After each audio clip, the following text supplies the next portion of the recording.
Birthday, huh? Sitting alone in your car, engine off, phone not buzzing. Who are you waiting to text you? I'm not waiting for anyone. I just thought at least my wife would remember. Your wife didn't remember. Your kid didn't remember. Your co-workers didn't remember. You sit here like you're invisible, then blame the world. Let me ask you, last year, did you remember your wife's birthday? I did. I bought cake, bought flowers. Did you buy them because you wanted to, or because you were afraid of getting scolded if you didn't? Did you sit down and ask your wife, "What do you want for your birthday?" Or did you walk into a store, grab the first thing in sight, then come home wearing the look of, "I tried, okay?" I don't know what my wife wants. She never says. Ah, she doesn't say. But did you ask? Not the lazy, "What do you want?" once, and then wait for the perfect answer to fall from the sky. I mean, really ask. Sit down, look her in the eye, and ask, "How has this past year been for you?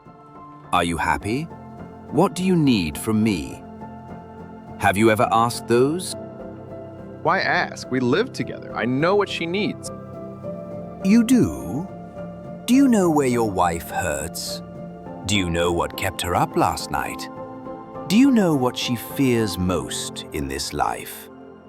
Or do you only know what she likes to eat, what size she wears, and where she tends to leave the keys? Those are important things. Important for what? To prove you're a good husband? You open a restaurant, but the menu only has what you like to eat. Then you complain, "Why does no one come?" You know why? Because you never ask what the customer wants. You just cook what you think is right, then get upset when they won't eat. I don't get what you're saying. You do. You just don't want to admit it. All these years, you've treated marriage like a checklist. Make money? Check. Take the kid to school? Check. Pay the bills? Check. But have you ever stopped to ask, "Is she happy with me?"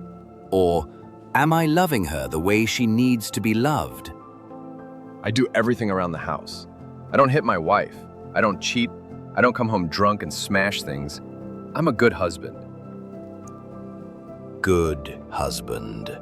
You use that phrase like a shield. I'm a good husband. What does that even mean? Not hitting her doesn't mean you love her. Not cheating doesn't mean you're present. You're rewarding yourself for not doing bad things, but that doesn't mean you're doing the right things. So what do you want me to do? I've tried. Tried how? Tried to become the version you think a husband is supposed to be? Or tried to understand what your wife actually needs? Do you know the difference between those two? I don't know what she needs. She doesn't say. She has said it. You just don't listen.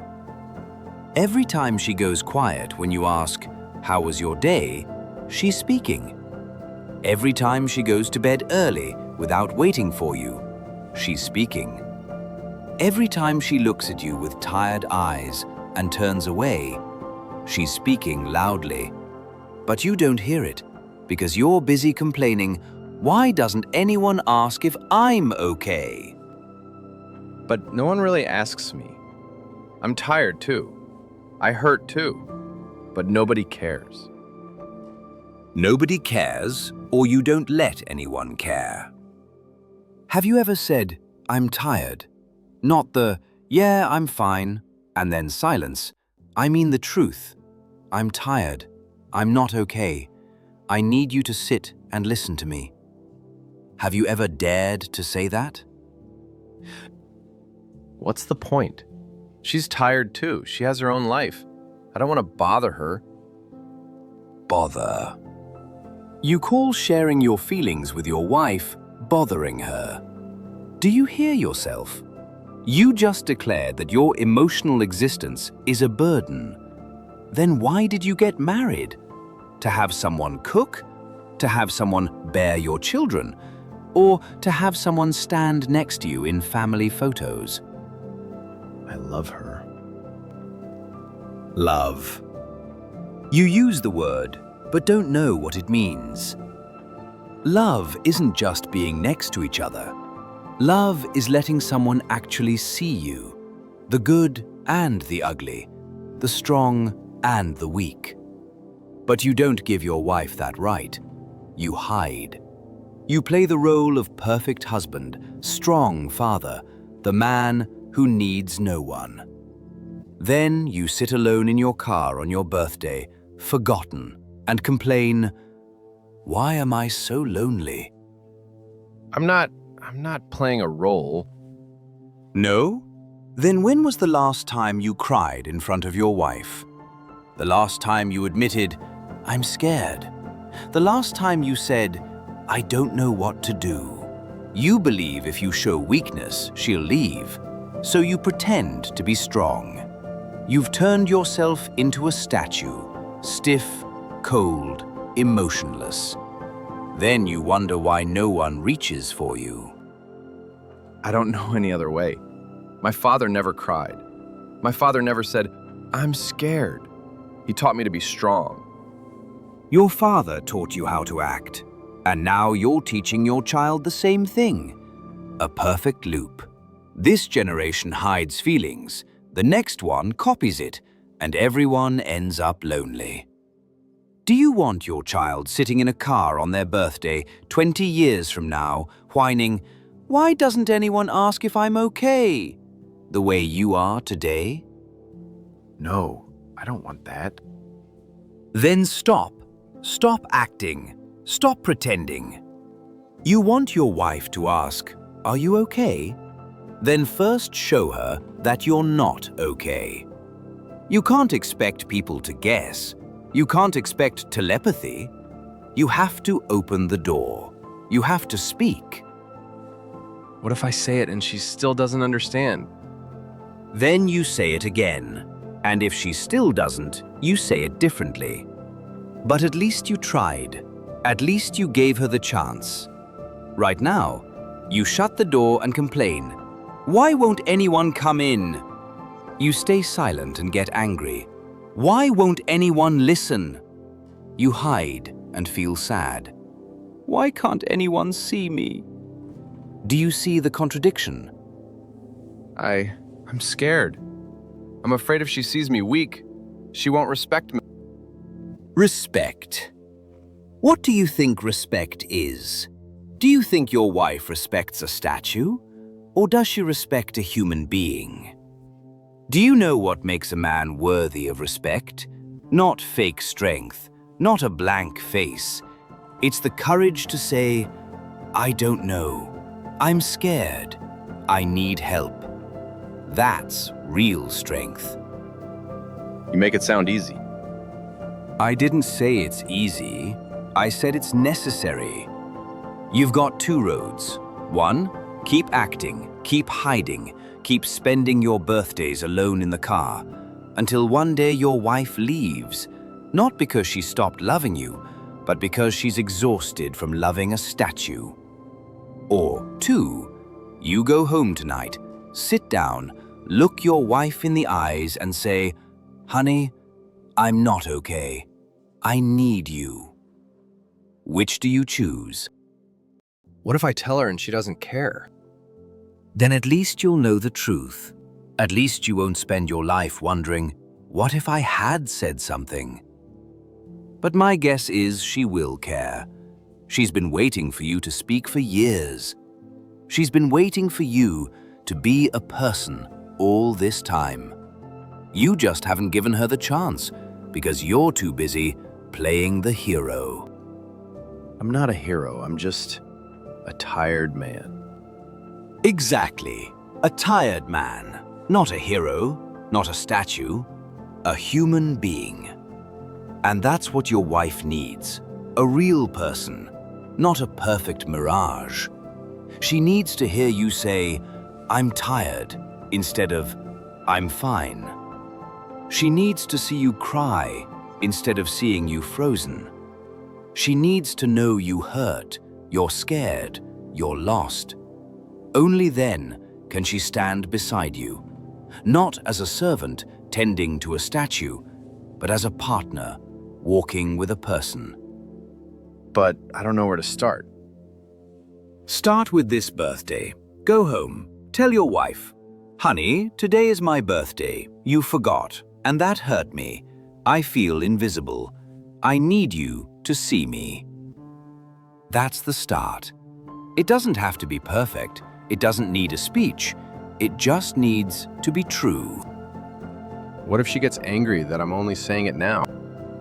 Then let her be angry. That's the price for staying silent too long. But what's the price of staying silent longer? Another year in this car? Another birthday no one remembers? Another night lying next to your wife and feeling lonelier than when you're alone? Which price do you want to pay? I don't want to be lonely anymore. Then stop isolating yourself. Loneliness isn't the absence of people. It's standing in a crowd and no one knowing what you're thinking, feeling, where you hurt. And the cause isn't that they don't care, it's that you don't let them in. You build walls, then complain, "Why am I imprisoned?" I didn't mean to build walls. No one means to. The result's the same. You learned from your father, silence is safe. Weakness is dangerous. Feelings are a burden. So you learned to bury everything deep. You learned to smile when it hurts. You learned to say, "I'm fine," while you're falling apart. And you've gotten so good at it that even your own wife doesn't know you're dying a little every day. She should know we live together. Living together doesn't mean understanding each other. You can sleep beside someone every night and still have no idea what she dreams about. You can eat dinner together every evening and never speak for real. Living together just means sharing space. Connection is sharing souls. You're giving your wife space, but you're not giving her your soul. I don't know how to give it. You do. You're just scared. Giving your soul means giving your pain, giving your fear, giving the ugly, the weak, the parts you hate most about yourself. And you're scared that if she sees those, she'll leave. But you know what? If you don't show her, she'll leave too. Not because she can't tolerate you, but because she's tired of loving someone who isn't real. So what do I do? Go home and dump everything out? No. Go home and begin. Start with one true sentence. "I'm sad today." That's it. Tomorrow, another sentence. "I'm afraid the work I'm doing is meaningless." The day after, one more. One sentence at a time, one day at a time. You don't have to unload everything at once. You just have to start being honest. What if she doesn't want to listen? Then ask, why? Ask, do you want this marriage to continue? Ask, what do you need from me? And listen. Not listen to reply, listen to understand. That's what you've never done. Really listen. You just wait for your turn to talk. You wait to counter. But understanding doesn't come from speaking. It comes from listening. I thought I listened to her. Hearing and listening are different. Hearing is your ears catching sound. Listening is your heart catching meaning. You hear your wife say, "I'm tired today." But do you listen? Do you ask, "Tired from what? What can I do?" Or do you just nod and turn back to your phone? Sometimes I turn back to my phone. Sometimes. Do you know how she feels when you turn back to your phone? She feels unimportant. She feels her voice isn't worth hearing. She feels you care more about the screen than you care about her. And over time she learns, don't tell him. He doesn't listen. So she goes quiet. And now you complain, why doesn't she tell me anything? I didn't realize. No one does until it's too late. That's our human problem. We take each other for granted. We think, she'll always be here, so we stop trying. We think, marriage is forever, so we stop tending it. Then one day, we wake up living with a stranger. I don't want that. Then do something. Don't wish, don't hope, act. Go home tonight and say it. Honey, I'm not okay. And when she asks, why aren't you okay? Tell the truth. Don't say, it's nothing. Say, today is my birthday. You forgot, and I'm hurt. Not because of cake or gifts, but because I feel like I don't matter to you anymore. Say that. Let her see your pain. That's where healing begins. What if it's too late? Maybe it is, but you'll never know if you don't try. And if it truly is too late, at least you'll know you tried. At least you won't spend the rest of your life wondering, what if I'd spoken up? But I don't think it's too late. I think she's still waiting. She's been waiting for you to be a person for years. You just haven't shown her. I don't know if I can do it. You won't know until you do it. But what's the price of not doing it? Another year like this. Another year lonely in your own home. Another year sleeping beside the person you love while feeling farther away than from any stranger. Can you live another year like that? No, I can't. Then don't. Go home. Say the words. See what happens. Maybe she'll hold you. Maybe she'll cry. Maybe she'll get angry that you didn't speak sooner. But at least you'll be talking. At least you'll be in the same room. Not just physically, but soul to soul. That's what you want, isn't it? To be seen, to be heard, to be known. Then let yourself be seen. I'm scared.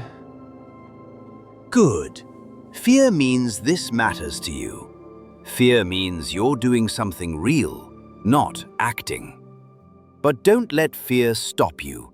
Let it move you. Go home, say it, and start living, not performing. Do you think she'll understand? I don't know. But I do know if you don't try, you'll never know.